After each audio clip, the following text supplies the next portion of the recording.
I moved to San Francisco as soon as I turned 18. No visa, nothing, none of that figured out. Just like, hey, I'm gonna move here. I know what I want to build. Reached out to a few investors and said, hey, I'm working on this. I got some interest. What do you think? And then in the span of like 3 days, I had like $3 million raised to go work on this thing. There's always ego because there is a fundamental difference between the CEO co-founder and all the other co-founders. And I think that can cause barriers to hire good people sometimes or friction in the company. What's the bear case for solo founding? Those core pieces, whether it's like fitness or health or like relationships, like that stuff never gets easier to fix. What's the case for solo founding? You just get 10 times smarter than the guy who says, you know what, I'm not gonna learn anything technically because I have a co-founder to do that. If you don't have the perfect co-founder, like that's when your business falls apart because you're only 50% as good as you could be. What was the actual sort of origin story of you like getting to the Bay Area for the first time?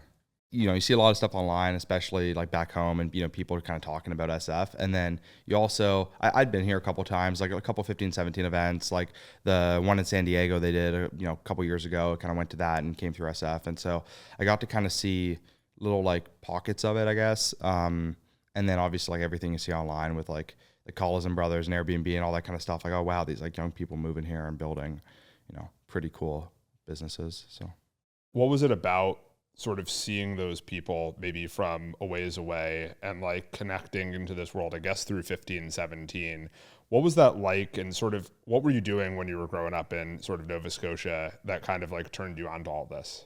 Yeah, I mean, what is funny with 15, 17 folks, a side note is like Nick Wood, like Arnett from there, was first VC I ever met with in, my life. So that was a very interesting, like they were good first folks to like meet because not all folks are that nice as I've come to learn. Yeah, I mean, I think I was always like tinkering with stuff back home. My first business was like Alibaba drop shipping. Like I was like, hey, Apple Watches are like kind of expensive. I'm gonna buy some for like $10 on Alibaba. I got a loan for my folks for like $100. I bought 10 of these watches and I went and flipped them to my buddies at school for like $40 each. And so it was like a pretty simple buy it and sum is greater than its parts type of thing. And I think what was funny and what I learned was like, hey, anybody could obviously go buy watches on Alibaba. Like it's pretty easy, but there's a bit of there's research, there's work in kind of how you ship it there. And like just doing that little bit of work and like that kind of margin in between, the sum was way greater than its parts of like, hey, nobody minds paying $40 for something you can give them immediately, even if they could get it way less, but it would require a bunch of work and effort and all this coordinating. So that was kind of my first ever project. When you got into that sort of thing, was it because you were interested in making money or you were interested in how businesses work, or like what was the actual origination of like getting into starting something like a drop shipping business? Probably the term drop shipping would be the wrong term. I mean, I literally just bought it, shipped it to my house, and then distributed it. So that's like the non-scalable version of drop shipping. Exactly. Yeah, I mean, I think I was just at a summer camp one day and someone told me about like Alibaba and I was like, oh, that's pretty cool. You can like get all these things for a lot cheaper than like, where you can get them in the US and you can get them custom made for you and all this kind of stuff. And I watched a lot of Shark Tank growing up, like tons of Shark Tank. So it was just like, hey, it's a product, you can get it, you can make your own spin on it, you can sell it for cheaper. And it was definitely like money oriented. I was like, oh man, as a 10-year-old, like $400 would be crazy. That's like Christmas money for 2 years. So like, man, if I could do that over a summer, that would be awesome. And I had a twin brother, so him and I kind of went splitsies on it. That's cool. So did you do a lot of sort of like entrepreneurial things with your brother, or like, and sort of what was the journey with the two of you? Were you both sort of like discovering this stuff at the same time? And does he still do entrepreneurial stuff today? Yeah, we always did. So our first couple businesses we did together. So then we had a dog cookie company, and like same thing. I went back to Alibaba, sourced like dog cookie bags, and got them custom made. It's funny. I saw one at my house like today, and I was looking at it, like brought me back. But it, my dog had like 20,000 followers ish on Instagram that I kind of built up for him, and so basically it was like, hey, I'm gonna sell to people. Did a Kickstarter, and we basically him and I would just bake cookies and sell them. And, we did a couple other projects. I think we sold like jewelry and stuff for a little bit and tried to like come up with our own like fashion brand. So between like the age of like 10 to 14, I probably had like 6 or 8 different projects with him that we worked on. So were you selling the dog cookies locally, or was that one where you're sort of expanding beyond just like the kids at your school? Yeah, that was like probably the first one where we actually, you had a website, Kickstarter, we got everybody from like, get a couple people in Boston and all parts of Canada. So we were kind of actually selling it. It was also the first business that we did like real scale. I mean, we were talking like $100 or something with my watch businesses, and a lot of the fashion stuff, or maybe like onesie twosies I would sell. And this one, I think our Kickstarter was like $6,000 or $7,000. And then it's probably like 10 grand in like sales that we did. And so it was kind of a first one where it's like, oh shit, like, we put in a couple $1,000, and we got out like, some real money, and kind of showed me like, hey, the immediate like 10 people that I knew at school, or like 20 people, were not like a massive market in the grand scheme of things. So you got your dog to like 20,000 followers, which is pretty funny. Was that the intent of like, it would be just cool to have a celebrity dog, or was it like, I want to try and build some product that I could sell like once I have this account, like, and you were thinking about distribution, or like what was the driving factor behind that? I think I just thought it would be fun. I saw like Nala Cat, which is like very famous, like more so like maybe 10 years ago, but like still very famous cat with like millions of followers. That, this cat had like its own cat food brand and its own stuff. And I was like, oh, that'd be kind of cool if I built up my dog. And then, I did like an NFT collection too with him when that was hot. So, and the Kickstarter, nobody talks about Kickstarter nowadays, but what is it that you sort of learned from Kickstarter? Not necessarily about running a Kickstarter, but about sort of things related to demand and sort of getting interest in what you're working on. Honestly, Kickstarter is a pretty good representation of like life. Kind of like, it's not, I think people assume, like there's success bias, and obviously Kickstarter loves promoting the success bias, but I think it was kind of funny for me where, there's real work required. And like, even I was surprised how hard it was to like even hit our goal of like 5K. It's like, man, you got to promote this, you got to share it with people. Like, you really got to build all the different pieces required for just building a real business and getting folks excited, sharing your message, telling your story in a really concise way. I just think that a lot of people assume, like 90% of businesses are like, hey, I post online and everybody shows up. And like, Kickstarter is kind of a good example of like, you can be lucky like with everything, but all of those folks put a ton of work, and there's a whole strategy around this launch. And also you already had some distribution with the Instagram account, and Yeah. even that wasn't necessarily enough to just make it straightforward where you post about it and you have people flooding this and sort of making it a success. That's a really interesting lesson. In terms of like making that transition from building these sort of like project businesses to something that you're actually building a startup, what was that like? Was it sort of, did you discover startups along the way? Because like what you were doing before, it's like small businessy sort of like kid sort of businesses. And then you ultimately like start working out a startup, and you like, you meet an investor at 15, 17 and they invest. So what's that actually like? What's that transition like? Because I think a lot of people, they probably start off doing some entrepreneurial things, sometimes to make money. But then they maybe decide, hey, maybe I want to start a startup. So I then started getting into, during this time of like the dog cookie business, I started to get into like website building. And that kind of led me to a platform called Bubble, which now is basically like every AI coder. But they were like kind of ahead of their time of like, hey, it's no code like Scratch, but on steroids. And so kind of that's what I used to build my website for this dog cookie thing. And I started to realize, oh, there's a bunch of other things I could do with it. So I think it was one day, I know the date, it was like January 28th, 2020. And I was like sitting down, I was like 14 at the time. And I was like, all right, I'm going to go. I want to come up with a business. I don't know what I'm going to do, but I started like sketching this whiteboard. I have this whiteboard at home still in Canada. And I was kind of sketching out like, all right, Airbnb, but for stuff. Okay, maybe I'm going to do like a rental marketplace, and I'm going to rent out like tools and things to people. And I kind of put it together in a slide deck, and then basically like spent 8 months on a business plan, which is definitely what I wouldn't do now. But back then I was like, that makes total sense. And so I worked on this business plan for like what originally was like a website for people to rent things to each other, like a tour rental marketplace. And that's kind of what became my first business, which I was called Frenter. That's cool. And when you're sort of like coming up with the idea in these early days, like what are the things that you said you wouldn't spend that much time on a business plan, but like what are the things that you kind of learned from that experience of building Frenter, especially sort of the early ideation, that you sort of like took with you and either applied or didn't apply when you were building Omen? Yeah, I mean, so many things. Yeah. I think like one, it's research has like fundamentally changed. So like I had access to pretty limited information. Like it wasn't like I could ChatGPT search something. And so it was very much like onesie, twosie articles at a time, going through, reading it, digesting information. So I think that piece still applies. Like what I didn't do a lot of work on back then, and, both because of my network and I used to be pretty scared of cold calling folks. It's still not my favorite thing, but like I just did a lot of research, didn't really talk to customers. And I think the kind of blinders on things when I was getting started was like, hey, this is my idea. I'm like, ignore everybody, and it's what I'm going to focus on. And I think that messaging still applies to Omen. Like I very much try to ignore everybody and focus, but the only people I don't ignore is like the customers. And I think back then I was kind of like, hey, I'm going to build this and people are going to like it. And if I had done probably a little bit more research in, a couple Google searches away, I would have found like a field of dead peer-to-peer rental marketplaces that had been so many different strategies tried, and I probably could have learned more from it, but I probably put too many blinders on. It was just like, all right, I'm going to build this, and I got to see, like, I focused very much on like the product and what I thought was really cool, and not the market or any of the actual business strategy. Most people think that starting a company without a co-founder is a bad idea. We believe the opposite, that solo founding will become the default way great companies get started. And that's why we built the Solo Founders program, where solo founders spend 3 months in San Francisco building solo together. Our alumni say it's like having co-founders but getting to make their own decisions. And 4 cohorts in, we're starting to see just how much solo founders can accomplish. One secured a formal partnership with a major US government institution just 5 months after incorporation.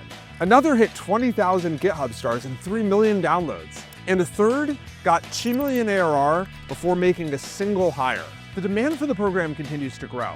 Our first cohort got 1,000 applications for 6 spots. Our 4th cohort got 4,500 for 10. And today we are officially opening applications for cohort 5.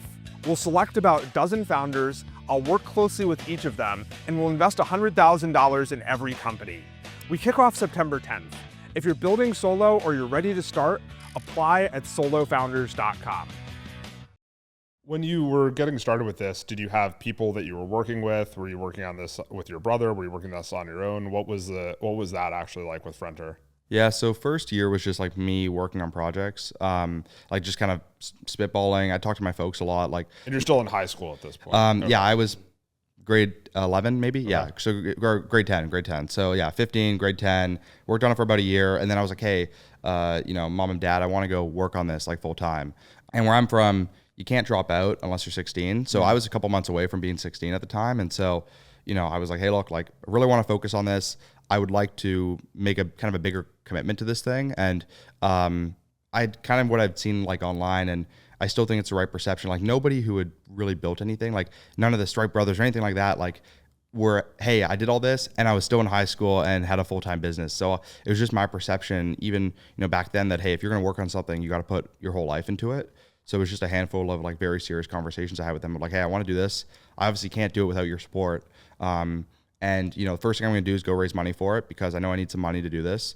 Unfortunately, like I didn't have a trust fund. My parents gave me, some like early startup capital, like a couple grand when I was getting started. And so that was awesome. But I was like, hey, I got to hire people. Like I need real capital. And so then they let me, and I just basically spent like my first month cold calling and reaching out to like as many investors as I could. And that's kind of how I met the 15, 17 folks and other folks. So, I think that a lot of people who are 15, 16, especially now with all the tools and things that you're capable of building with, the cost of actually starting something has gotten a lot lower. You maybe don't need to hire quite as early for a lot of things. There's still that discussion that they need to have probably with their parents about, even if they have a little bit of revenue, they're still trying to figure out, how do I actually have this conversation with my parents? What do I say? Like, what was that like? Like, what were your parents doing? Were they business people, entrepreneur people? And like, how would you sort of recommend somebody talk to their parents, what they're actually wanting to go all in on something? Because I tend to agree with you that, there's a lot to be said about going all in terms of focus. Yeah.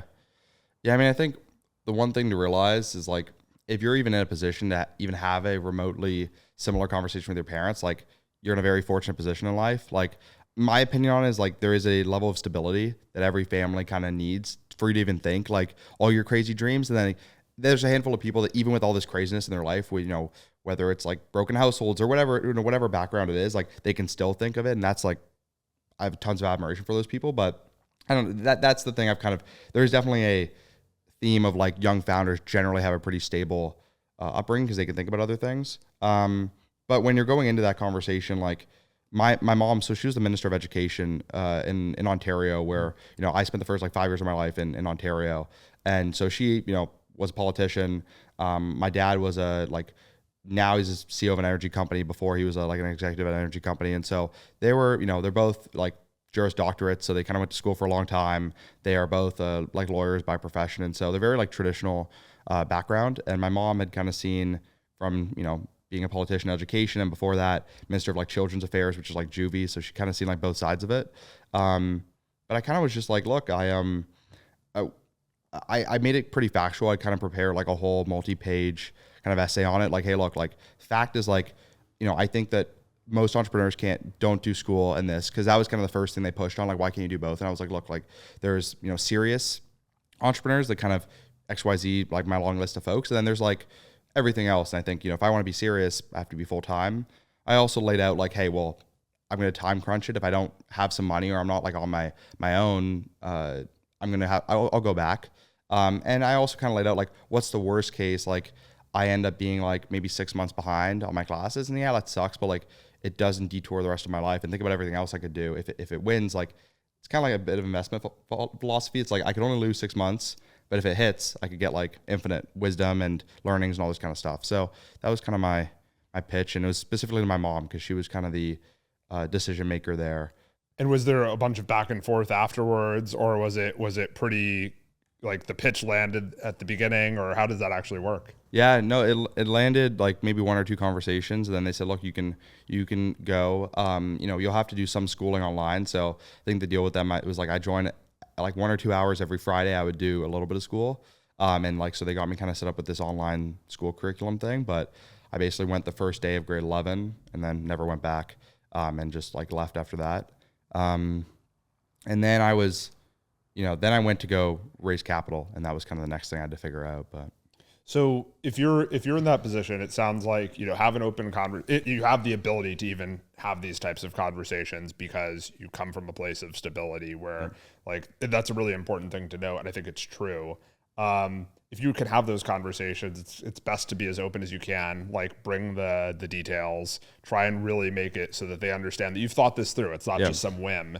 And also I imagine that you having done entrepreneurial things and had some success with them in the past probably gave them some degree of confidence as well. It wasn't like this was an out of the blue thing where you said, I've been doing just sports or something, or, some like academic stuff, and I'm just deciding now that I want to do entrepreneurship out of the blue. Yeah, and I think the thing, the sports analogy, my parents kind of really understood that piece. They were like, hey, if you were a successful child actor or you're going to go pro in like football, or you're like kind of early stage of your basketball career, people would make accommodations.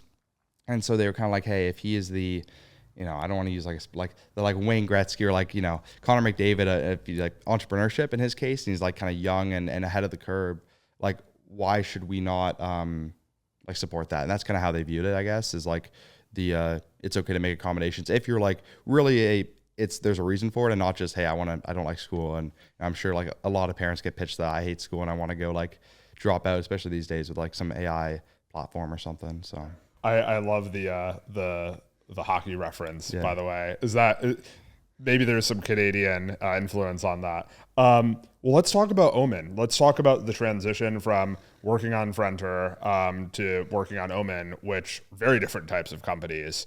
I'm really curious to hear a bunch of things about it. One of the first things is that you told me about this is that like you effectively started this pretty much immediately after deciding that Frenter was done or shutting it down.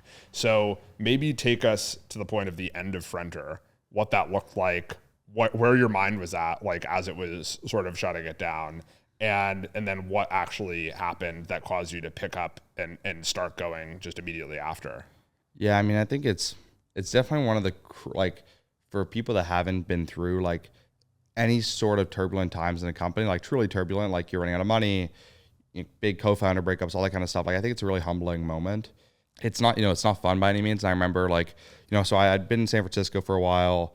I went back because, I was trying to kind of figure out, hey, am I going to put together a fundraising round here? So that time, I think I was 17 or 18. Frenter raised about $3 million at that point. And I was kind of either saying, hey, am I going to put together more cash, or like, I have a month or two of runway left. And Canada also has some weird specific laws that were, around severance, that like very high severance requirements, like that are, if the business doesn't pay it, you're like personally responsible, which, Wow. For a 17-year-old to have like a couple $100,000 in like potential like liabilities, even if we were to wrap up the business, was kind of something I was thinking through. So I just kind of ended up making the call of like, hey, I'm in a unique position where, we have like 6 figures in revenue at the time. We have, a handful of customers that at that time we had moved towards building more software and GPS tracking systems for heavy equipment owners. And so I was like, hey, I can probably sell this. There's value here. Give it to someone else who can better support these customers. I've always treated life as a pretty long game. So I try to generally not, I try to play it as such. And so with the customers, I was like, hey, maybe they're not happy with me at the moment, but they're gonna be more happy that I gave them something, kind of handed them over somewhere. And so that was just like over a few weeks, got them transitioned over to another company that ended up kind of taking all of our customers. And then got all my team members kind of secured and like was able to give most of them like months and months of severance, which was good, and kind of got them set up for new opportunities. And then, basically just kind of wrap things up. And, I remember sending out that email of like, hey, look, like we are selling the assets, we're winding down ops. And like, it's a weird thing for for someone who had worked on this project for like 4.5 years, but it was a very like humbling and interesting experience. So I think everybody is trying to figure out at some point in their business, whether it's the time to sell, whether it's the time to throw in the towel in some way. I guess selling is a version of throwing in the towel, but like shutting down without an acquisition, or whether or not it makes sense to try and push ahead, fundraise, that sort of thing. And I think that it's really easy on the outside for people to say, oh, just keep going, right? You'll figure it out, that sort of thing. I think that that's not necessarily a realistic thing to say to people. It sounds nice as a soundbite. What was it at that time that made you realize that this was the right path for you and for the company and for the team and your customers? And how would you if you were to sort of abstract beyond that, what is advice that you'd give to people who are maybe in a similar situation to how to think about it?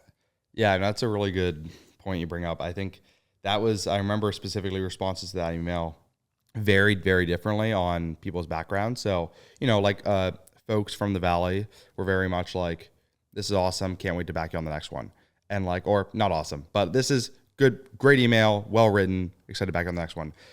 More traditional Canadian folks were like, why didn't you keep going? Like, there's startups where like they got to get super lean. I think the reality is like in these decisions, you really got to think about one, like you do have a responsibility.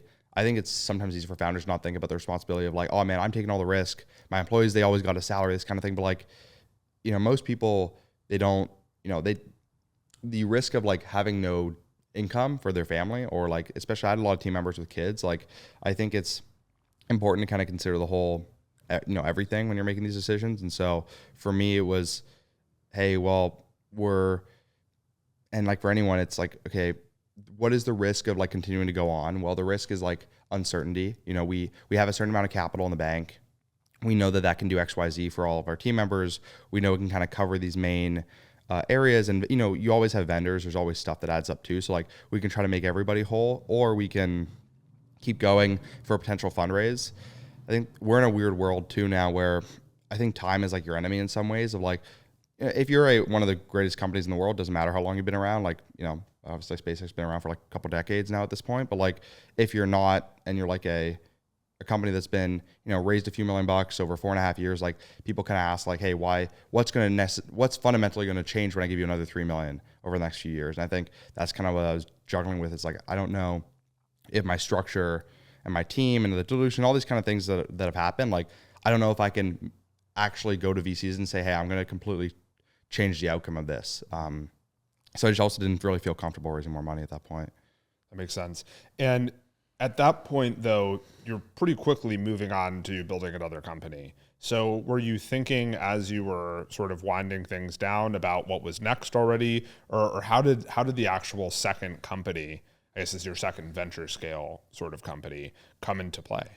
I've always just been someone who like likes to work on stuff. So immediately after, I was playing around with some ideas. So like I was messing around with, hey, what could I do with a similar, like all kind of maintenance and heavy equipment focus. I mean, that was kind of the space I knew. Mm-hmm. But the first thing I did was I basically reached out to like every single major CEO or executive of like some large construction or rental related company. And so that was folks at CAT, that was folks at United Rentals. And like shout out to like to all of these people. Cause like same thing. A lot of these folks had rejected us lots of times. Like they never bought Frenter's product, but I'd tried to play the long game and say, hey, look, like when I have something else, can I come pitch it to you? And so I remember meeting specifically with like a guy named Adam Cardrew, who's like still at United Rentals. He's like the director of innovation. He's been killing it over there. And like he met with me, sat me down, was like, hey, I pitched him, what if we did like a sensor that could sit on your engines and like predict when they're going to fail? And he was like, that's kind of a cool idea. I think we'd buy it if you guys were going to make that. And so that was like a couple weeks after I'd wound things down. I was like, I wonder if I could make this. And I talked to a couple folks that I'd worked with at Frenter and some engineers and said, hey, maybe I want to work on this. And then reached out to a few investors and said, hey, I'm working on this. I got some interest. Like, what do you think? And then in like the span of like 3 days, I had like $3 million raised to go work on this thing. So that's cool. And what do you think about when it comes to like talking to people and playing to your strengths? It feels like sometimes founders, when they're trying to do their next thing, they kind of try and avoid something that has like a connection to what they were working on previously. And it seems like they're doing that because maybe they don't want to be pigeonholed, or they just are like, I like the last thing, but I want to see what else is out there in the world. It seems like you immediately said, okay, I have something that a lot of people don't have, which is connections to a lot of these different types of potential customers. I'm going to go after that like pretty aggressively, pretty much before the ink is dry on a lot of the sort of like transition documents.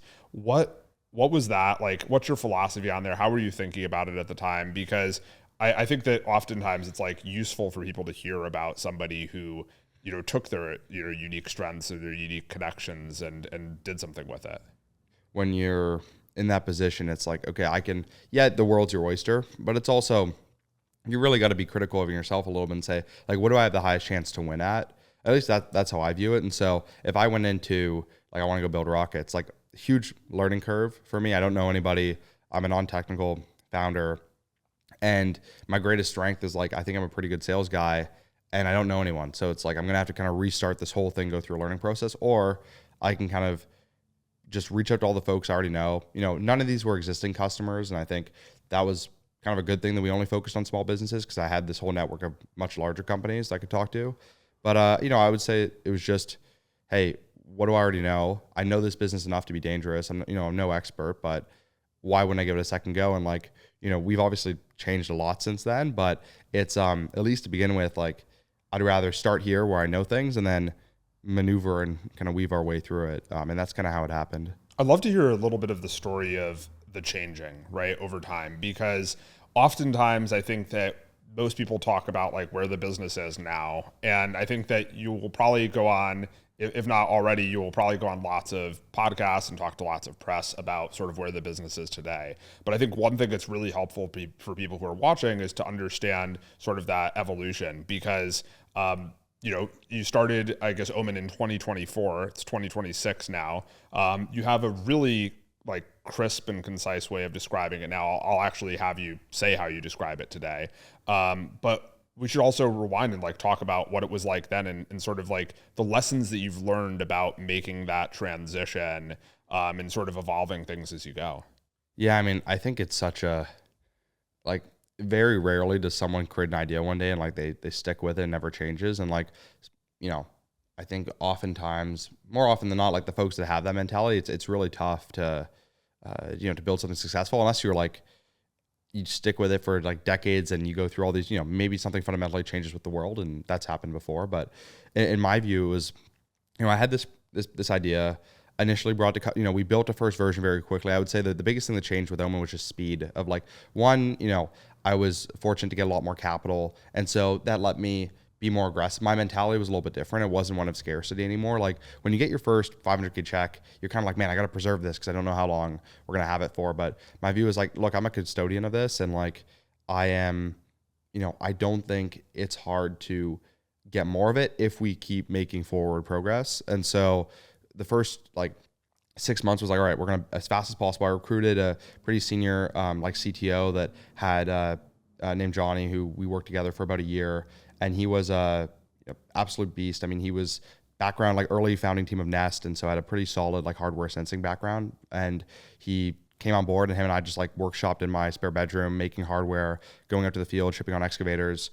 And during that progress, we got a lot of feedback of, like, hey, you know, engines, like, don't actually break that much for most folks. Like, but man, our hydraulics, like, when they break, those are like 30-40% of the machine's value. You know, could you guys do anything to solve for that? And so we said, okay, maybe we'll start putting our little vibration sensors on the hydraulic systems. And then we started to ask them, well, like, hey, what do y'all do right now? And it's like, well, we actually do testing. We physically pull fluid samples, we ship it to a lab, we wait a couple of weeks, we get the answers back. So we're like, shit, okay. I wonder if we could do that, but on machine in real time. And, could we begin to kind of predict these failures? And so that's kind of what maybe about 6 months in, one of our customers was like, you guys, if you're going to focus on one thing, just focus on the hydraulic sensor. And I was like, okay, like, let's do that. So next day, I think we got back we were in North Carolina with this customer. Next day, we're like, all right, we're full sending on fluid monitoring for hydraulic systems. So it's really interesting because you wouldn't have necessarily come up with the insight for fluid monitoring had you not been out there doing something. At what point did it sounds like you came back from that and you said, okay, we're going to go in this direction. What was the thing that caused you to say we're going full send? Because you had something that was kind of working, because clearly you had customers, you had people that you were actually flying out to meet with. But you also were getting some signals that, hey, this is something that it doesn't break that often, but the hydraulics are actually much more important. What was the thing that actually got you, like, from that conversation to say, oh, wow, this kind of violated what we originally thought, but like, let's go after it? Yeah, I think what you kind of realize is like a lot of customers, especially some of these industrial customers, they are they're just good people. Like it's a really cool space where they'll give you a lot of feedback, but sometimes the problem is like, they'll give you feedback up to the point where like you can go on site, you can test, you can deploy. But if you don't have real, like we were selling the full vision of like, hey, well, what if a system could like scan vibration and predict when it's going to fail? And it's kind of the same thing as like selling, hey, we have a cancer monitor, but we're also making one that cures cancer. Obviously you want the curing cancer and the cancer monitor system. And that's kind of what we were selling, a little bit of like the full vision. And I think a lot of people bought into that, but what we kind of no idea when I was getting started was like what the best method of getting to that full vision is. Like, how do you get to these smarter machines that, better predict their failures, order their own parts, that kind of thing. And so it was just kind of like, after talking to like 5 different customers, and they said, yeah, all of us, we do testing. All of us, like our hydraulic systems are kind of the bigger issue. And then we're like, hey, well, why did you kind of point us towards engines? And I think the reality was, well, that's kind of what we came to them with. And so they weren't going to like, most of these customers don't want to take you and like point you in a different direction because, that's not really their business in some ways. They're like, hey, we're happy to support you. But the reality was a lot of these folks, when we kind of went and cycled through everyone, they were like, yeah, this is a bigger issue. So, okay. So you started with the engine, you moved to the hydraulics and the liquid testing, which is fascinating. I didn't until I started reading about your company and learning about it, I didn't even realize that there was this thing where you would essentially send liquids to a lab similar to the way you do lab work, like for humans. It's fascinating. You started to essentially do like at-home lab testing. Is kind of a shorthand for it. When did the data centers come into this? Is you had this learning and it started, and it seems like once you had the learning about the hydraulics and the liquid there, the diagnostic, that was a big sort of moment for the company. What happened next? Yeah. So that was probably early 25, maybe March 25. And the funny thing is like, we just put our heads down. Like we focused really hard on getting this construction business to work. And then, we got a couple more customers. We're getting really solid customer momentum, like signing, a bunch of other large dealerships and large, like kind of shipping companies, a bunch of people that own big fleets of machines. And then raised a little bit more money after that, like kind of did our seed round. And then I think it was probably soon after that we were taking a real hard look and saying, hey, like what are other use cases for our product? Like as we kind of look into these other markets, and where else is like fluid testing used? Because, when we were thinking about how do we get from, call it like 7 figures in contracts and like maybe a dozen or so customers. So like, how do you, build up 50, 60, $100 million business? And we kind of looked at shipping, we looked at large like manufacturing. So like started to work with folks like Bridgestone and like doing like factory monitoring and that kind of stuff. And then we looked at this kind of data center liquid cooling thing was starting to pick up a little bit. So we said, hey, like the coolant these guys are using is not so dissimilar from what's in CAT machines. We already monitor it. And so we just started talking to folks, and like similar to how I've done almost everything is like guerrilla warfare tactics. I'm just going to reach out to all of these people. I don't care who, like if he's a CEO of like CoreWeave, I'm going to cold email him and reach out to him. And kind of did that with anyone you can think of. And that gave us a lot of information like really quick. And a lot of people told us like, hey, this is not an issue. Nobody cares.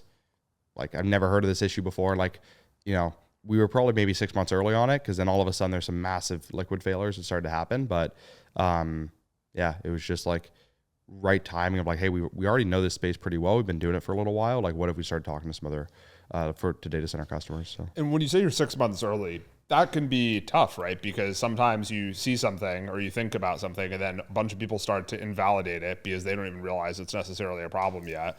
At what point did you realize that, okay, despite a bunch of people saying, no, not a problem, that this was still something? And then also, on top of that, I'm curious, when you're messaging people, you're working on something that was adjacent to the data center stuff. But when you're messaging people trying to learn, I'm thinking about this more in the abstract versus just your case, maybe there's actually a bigger opportunity in this other area that's like complementary to what I'm working on now.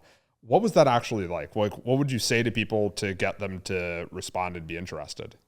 Yeah, I mean, yeah, it's funny. Like, I think that's a problem. If like you have to be sure enough in your thesis that like you don't let a handful of conversations totally dissuade you. Because I specifically remember this one, and like, you know, we'll see who is maybe he's right. I mean, we're like still very early in our direction, but I remember I met with this like Bitcoin mining guy and like had a conversation. Like, dude like totally laughed at me. It was like, you're like a fucking idiot. Like, this is not, I've never heard of this problem. I've been in this space for like 12 years, whatever it is, you know, never heard of this issue. And I was like, oh man, like leaving that, like, dude, is this really not an issue that these guys deal with?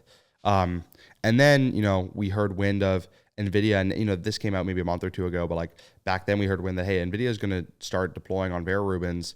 They're going to be running at like 34C, 40 to 43C, so much hotter temperatures. And so anyone who's like knows a little bit about water is like, man, the reason we don't drink like a pond that's been sitting there is because obviously like 34 to like 38C is like the perfect breeding ground for bacteria that, you know, gets you sick. I wonder if data centers are going to kind of have the same thing. And so that was like probably an early inclination that, hey, I think the world's moving towards more democratized liquid cooling versus away from it. And then it was just when you're kind of going through this process, like I was able to use, and I still use like a lot of, we had some really strong validation in the industrial world where like Caterpillar was working with us. We had a handful of other large like Fortune 500s that were working with us, and like whether it was like partnerships or you know, direct like customers, we just had a lot of good supporters involved. And so my pitch was like, look, I was 19 at the time, like I'm a 19-year-old. We have, you know, support in the XYZ industry, raised about, it was like 13 million or something like that at the time, and we are looking like, I'm just really interested in data centers. Can I like pick your brain on stuff? And you know, a lot of people were like, no. A lot of people didn't respond, but like a handful of folks were like, hey, that's kind of an interesting story. I don't get that all the time, and so I'm happy to meet. And it was funny. Like I remember Peter Tomasic, who's a investor of ours now, and he's the CEO of a large company called TensorWave. Like I reached out to him, and like I remember thought it was so funny that like I was like 20, and because I asked him to meet in like a bar, and so I wasn't allowed to like sit at the spot, and he thought that was hilarious, and so that was kind of a memorable story on like he became an investor and advisor after that. But like again, some of those early things are just, you know, reaching out to folks, building the relationship. I think that makes a lot of sense. I think we'll transition maybe to talking about your experience as a solo founder. One thing that sort of resonated with me about what you were just saying is, you know, sometimes you talk to people and you're early and maybe they, you know, like the Bitcoin mining guy sort of wrote you off. I remember talking to a friend who is like a really successful investor. They've been VC, I think, for like 20 years. And I told them about the idea of solo founders, and they kind of, and I really respect their opinion on a lot of things. So maybe less than the Bitcoin or more than the Bitcoin mining guy. But I told them about it. They paused for a second and they said, you know, I haven't really had much success or like enthusiasm for solo founders in the past. And I was like, should I like let this bother me? And, you know, the good news is that there were enough people who were saying positive things that I didn't, right? And because I believed it, I had some like insight into it. And I think that ultimately you have to have that balance, right? Where you can't let like somebody who's like got influence or who's got some real like intelligence and data to back sort of their own personal experience, let it sort of like steer you entirely. And then they've since invested in a bunch of solo founders, and they're a big fan of solo founders. So it's cool to see the transition happen. Maybe the Bitcoin guy will come around too. But I'm curious to hear about your experience as a solo founder. Like, maybe we just start off by sort of talking about what it was like with Omen, and sort of, was there an explicit decision to be a solo founder? Did it just happen so quickly that you didn't think about a co-founder? I'm curious to hear. Everybody's story is slightly different. Yeah, I mean, I think I try not to. I think that you can create something. And it doesn't mean like being a solo founder doesn't mean that you can't like have really early founding team members. Doesn't mean you can't have like people that are really bought in. So I've always had that. Like in Frenter, I had that with my kind of COO who worked with me for that whole journey from when I was like 14 to 18 and kind of was with me through the whole process. How old were they, by the way? They were 32. Okay, yeah, 33. So like, yeah. So then now it's funny. I caught up with him like last week and he's like 40 now and he has a kid and stuff. And it's like so much has changed for him too in that time. And like similarly, like I had a CTO when I started Omen and like he was like my kind of founding team member, but like my right-hand guy that we'd work with. And obviously like from a, like from an equity perspective and that kind of stuff is different. But I think it just really comes to like who, if you're co-founding a company with someone or if you're doing it solo, like it's really the people who are going to live and die by this business. And I think sometimes like you can have really good early partners, but like you have to understand that, hey, like those partners, they're either not as bought in for economical reasons, life reasons, whatever it is. Maybe they have a family and kids and stuff, or they're not gonna be the ones that like die on this hill of like your kind of vision. And then so I think it was kind of just, hey, I didn't know anyone who I thought was awesome enough, or the awesome people weren't willing to join me when I was just kind of getting started.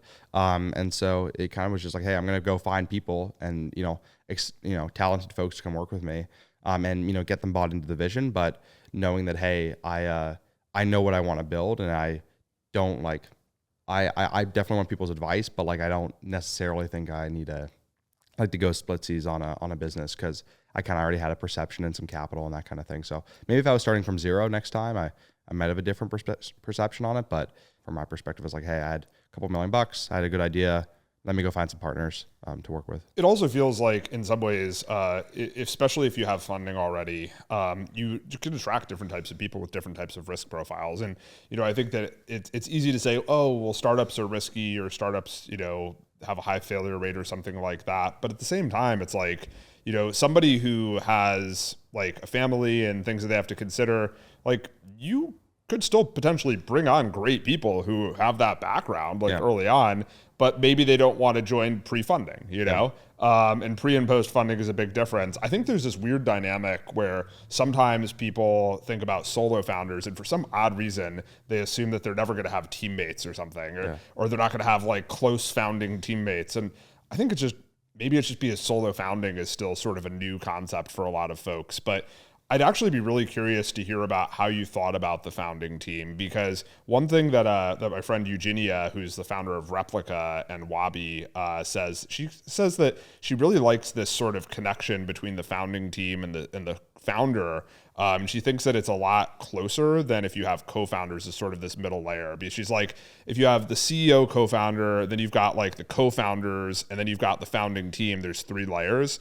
And she says she really likes the closeness that you have of just like the founder CEO and then the founding team, because you don't have that sort of like intermediate layer. I'm curious sort of what your experience has been like building a founding team, like what you've learned around that and what people might be able to take away from it from themselves when they're thinking about building out their initial team. Yeah, I mean, I think the biggest learning is what changes so much in everybody's life is like, unless you're from here and then you have a really unique opportunity, but almost everywhere else in the world, like your perception of what good talent is and like what good culture is changes so much. And so, I thought, at one point, I thought in my first business, like, man, is this the best that it gets? And like, then you realize like, no, you're not even close. You still have, tons of work to do, both in how you lead, who you bring on, and like, also just like fundamentally, like the people you hire are just, when you're in a really limited circle, like, unfortunately, Halifax, Nova Scotia has a handful of stellar people, but most of those people leave, and a lot of them, like, what's left is like, they're good, but like, they're never going to be as good as like someone who is in an environment where they have to be the best, like kind of an SF or New York or mostly SF. And so that was one thing. The second thing was like, I realized how much the team has to change. Like, I had, basically it was the 2 of us for the first year-ish of the business. And then when we did our seed round, I remember having a pretty frank conversation with my kind of partner there and Caitlin at CRV. And I was like, hey, look, like, I think it's a different team that's required now to like go from a handful of sensors that we're building ourselves to like actually scaling and build a real business here. And so I need a different caliber of folks, and, we have more money now, so we can go get them. And so Reset basically went back to like just me, and then went out and like got my kind of CTO and got, an R&D engineer that ended up becoming kind of our head of research, and got like our kind of all these people that they have cool titles now. They were just engineers or like members of technical staff back then. But like all just maybe 4 or 5 people that would become kind of the founding team. And all of it was really network driven and really people that I kind of met along the way, that it was hey, not right now, but like maybe later kind of thing. And so again, same, I'll say this like 20 times, but like life's a very long game. And so even the hires that rejected me, I was like, cool, you know what? That's totally fine. Well, why don't we just catch up every couple of months and we'll figure it out? And yeah, long-winded answer of saying, I think that your friend is right. I think that there is like really awesomeness that happens when they feel like, hey, we're joining something and we have like direct line to like the founder, and like we're familial in that way of like, we can tell them how we feel and what we want, and like it's going right to the decision maker. And I think there is like an issue sometimes where there's always ego, because there is a fundamental difference between the CEO, co-founder, and all the other co-founders. And I think that can like spark some weirdness where, and cause barriers to hire good people sometimes, or friction in the company. Now you've raised a whole bunch of money over a couple of rounds now. You have sort of strategic investors, you have more traditional sort of VC investors like CRV. I'd love it if you could just share a little bit about sort of one, how you've thought about fundraising. I know that things have changed pretty significantly in terms of how people fundraise over the last couple of years. Going and raising, every couple of months is actually much more common now. It used to be like 12 to 18 months. Yeah. So like you've had there was I think it was 8 months between your the seed and the most recent round, something like that. So I'd love to hear sort of what you've learned about that and what you've seen, because I think a lot of people watching this maybe aren't quite as familiar with what's happening on the ground right now. And then also how you think about working with sort of great generalist investors and great sort of specialist investors, because I imagine they could really provide different types of value. Yeah.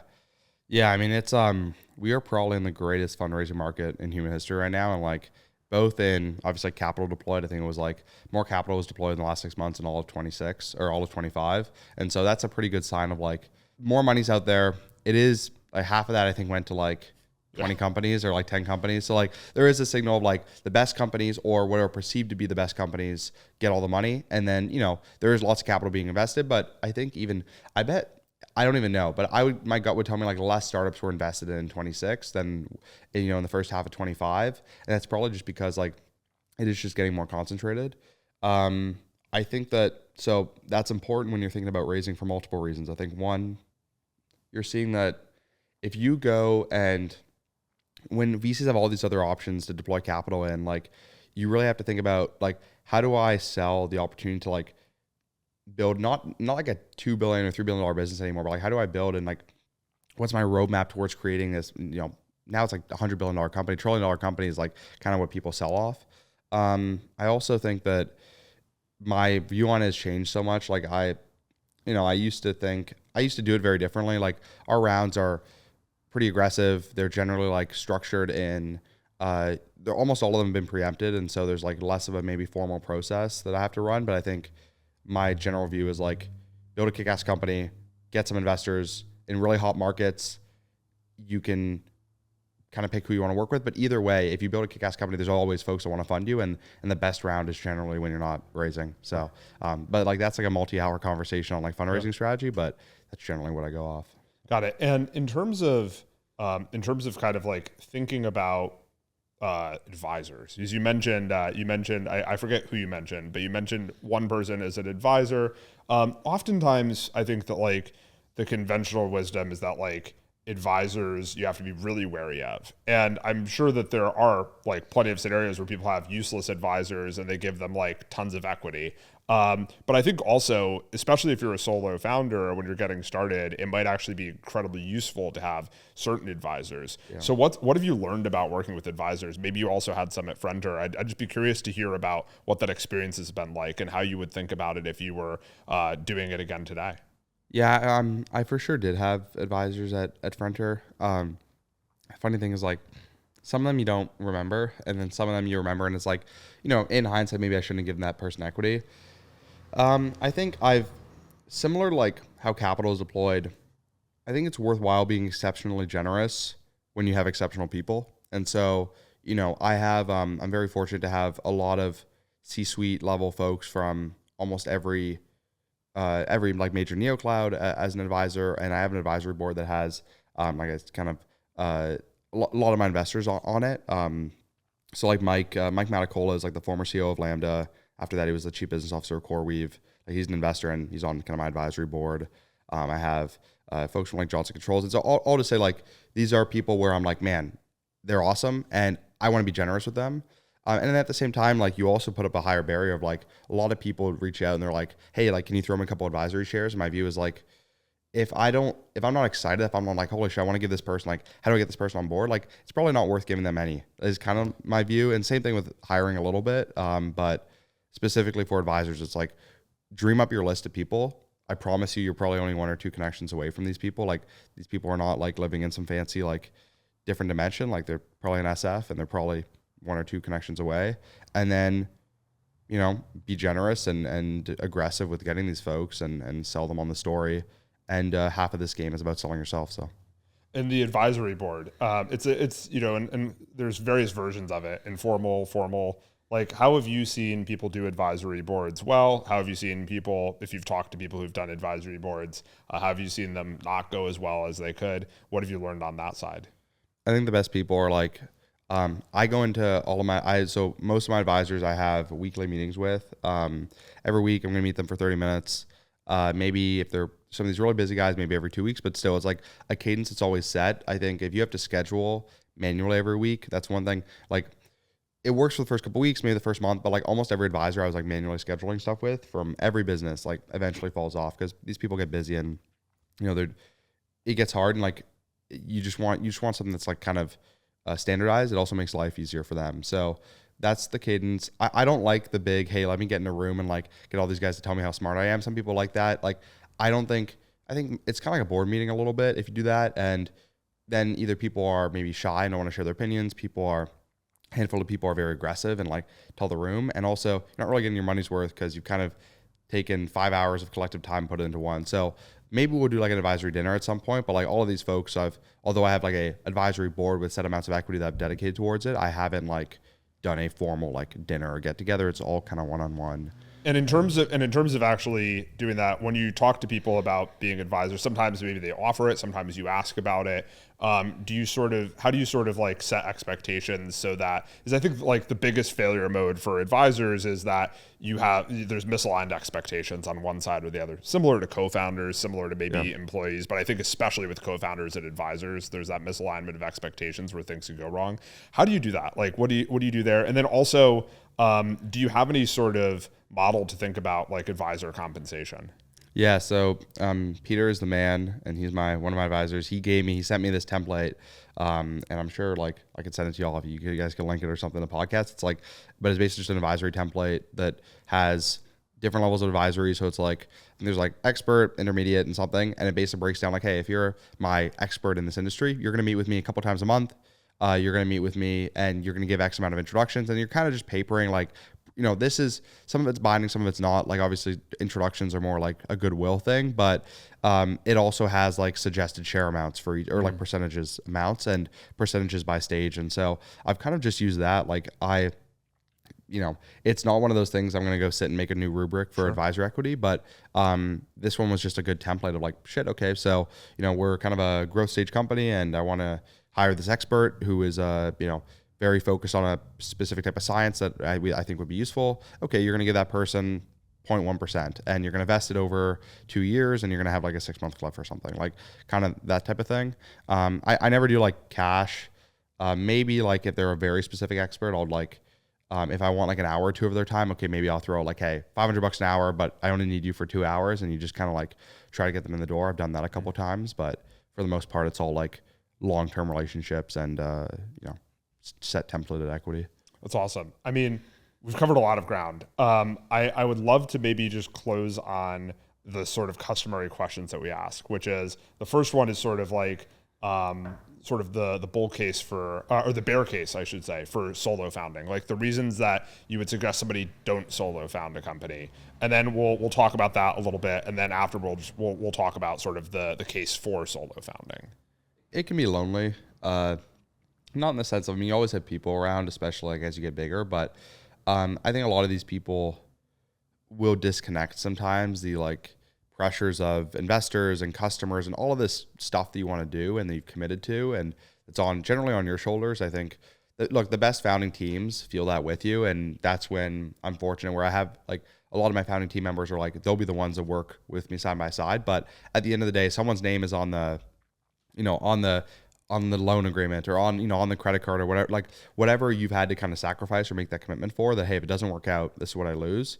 So, you know, I think that's like the biggest piece, especially for some of these decisions where, you know, I have never thought about, like, there are a lot of decisions that, and, you know, we have capital that we can make investments in or bets. And like, I think when the founder has this really cool superpower of like, I've never, you know, whether it's 40 million in the bank or 10 million in the bank or $10 in the bank, it's just kind of money and it's a tool. And I think sometimes when that's the kind of loneliness piece of like, you're one of the only people that think that. Most people think it as like, shit, it's a big piggy bank. And like, how do I get a piece of that? And that you get that with contractors or, you know, the wrong types of hires. And I think that's what the founder has to like deal with, is all the different interests that aren't aligned with like, how do we build a kick-ass business? You had a twin brother, you have a twin brother, and like you worked together on sort of these smaller business ideas.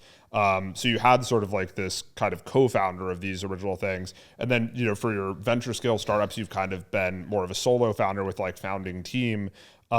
Is there something you've learned about yourself through that process of going solo, or something that maybe that you've found has been helpful for you to deal with, you know, some of the loneliness? Maybe part of the answer is just have a really amazing founding team, but is there something else that you've learned sort of in all of this? Because it's, I guess, it's been like, what, 6 years that you've been building companies sort of as a solo founder?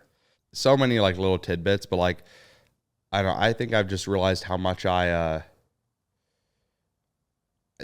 but I've always kind of been about like, what is my big goal that I want to get to? And like it's funny, like in some ways, like sometimes my goal has been like, hey, I want to, you know, I've always had this goal since I was a little kid of like, I want to buy the Toronto Maple Leafs. That's what I want to get to. And so obviously that requires money. And so that's kind of, you know, a little part of the motivation on why like I want to build businesses. Like one day I'm going to buy the Leafs with all my money. And it's funny, like you get to different points in life and you're like, okay, when Frenter is like going really well, it's like, oh, I feel like I'm on track for that. And then when it's not going well, like I feel like I'm not so much on track for that. And then, oh shit, like Omen, you know, now we're doing okay. And like, you know, I think that it's just, you realize like how you regulate yourself as a person and like the things you really care about. And like, I've also come to realize like how important it is to have, you know, I'm at the office 12 hours a day. And I say that by like, you know, you don't think, oh, you know, you don't have a lot of time for the other piece in life, but I think I've also come to realize like how important it is to those core pieces, whether it's like fitness or health or relationships, like that stuff never gets easier to fix, especially as you get busier. Like normally getting more money and more success means you're more busy and it's harder to fix those things in retrospect. So I think I've realized like how important some of that stuff is to figure out now in your life, whether it's mental health or whatever it is. Like you just got to fix yourself because it gets harder and harder to do that.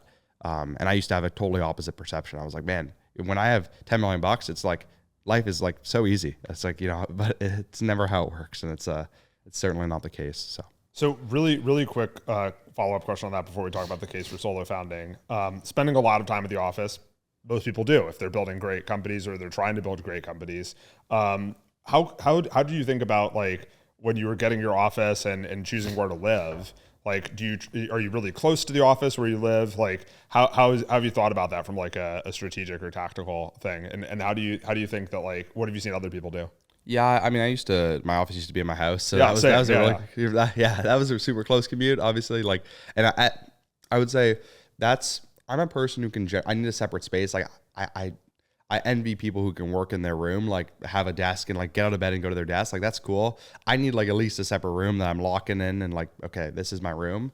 I think with the office, it's like almost even more of a physical space difference, which I think has helped. But I'm close. I mean, I'm like a block away. Right. Yeah. I think it's really important. I've always been like, space has nothing to do with like funding rounds is kind of my view on things. It has way more to do with what does the team need, and like always plan to win. And so, hey, if I'm going to win and by the end of this year, I'm going to be, 10 people, it's like, okay, I probably need more than to be in my bedroom. So it's like, that's kind of when I moved to my first spot. And then, hey, like we're winning. I need I'm going to hire like 30 people now. Like, shit, I probably need a bigger space. And like most of the time I bet on kind of the company trajectory and like momentum and like that kind of thing.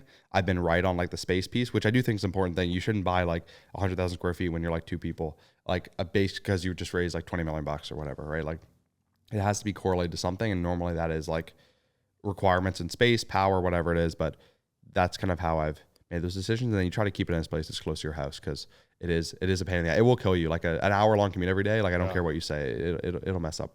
Yeah, I think it's also true for teammates too. Yeah. I know a bunch of people who actually encourage the teams to live closer by giving them some sort of stipend or something like that, so that they're within like a mile of the office or something. Bay Area, it's easier though because SF is relatively small. New York, it's crazy. Some people have an hour-long commute each way on the subway. It's hard, right, to actually have somebody feel like the energy is the energy that they need for the day if they're traveling that far. Okay, last question. The case for solo founding. Like, why should somebody consider being a solo founder?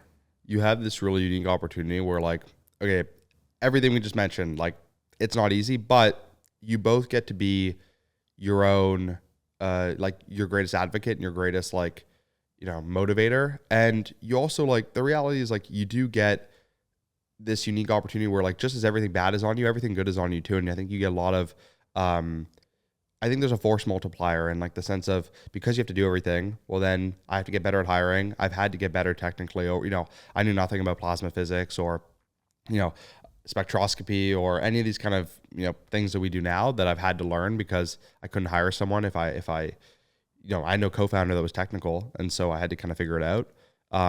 And so I just think you get like just 100 times better because you kind of have to do everything in the beginning. And then because almost everything ends up reporting to you in some way, even if you get other more senior team members, like you just get smarter. It becomes a massive force multiplier for like life. Yeah, I mean, that's probably the biggest thing. I mean, and then obviously there's some economic motivation of like owning your own piece, but it doesn't matter. You got to win to get all that. So I think it helps you win because you just get 10 times smarter than the guy who says, you know what, I'm not going to learn anything technically because I have a co-founder to do that. And like what happens is if you don't have the perfect co-founder, like that's when your business falls apart because you basically you're only 50% as good as you could be. So. That's amazing. Thank you so much for this. This is amazing. This is so fun to meet and so great to have you here. Yeah, of course. Yeah, thanks for having me. It's awesome. If you enjoyed this conversation, we would love it if you could share solo founders with everyone you know, particularly people who are considering starting companies solo or who are already doing it. The entire goal of what we do is to normalize solo founding, encourage more people to solo found instead of end up with co-founders of convenience. If you'd like, and we'd really appreciate it, you can go leave a review on Apple. You can go give us a thumbs up. You can subscribe on the YouTube channel. Anything helps. And of course, if you are starting a company or considering starting a company, you should go look at the Solo Founders Program. We work together with you in San Francisco alongside of a bunch of other solo founders. The idea is it's much better to be solo together than to be solo alone. I'll spend a lot of time helping you. And we also invest $100,000 in your company. So if you're excited to learn more about that, go check out solofounders.com/program.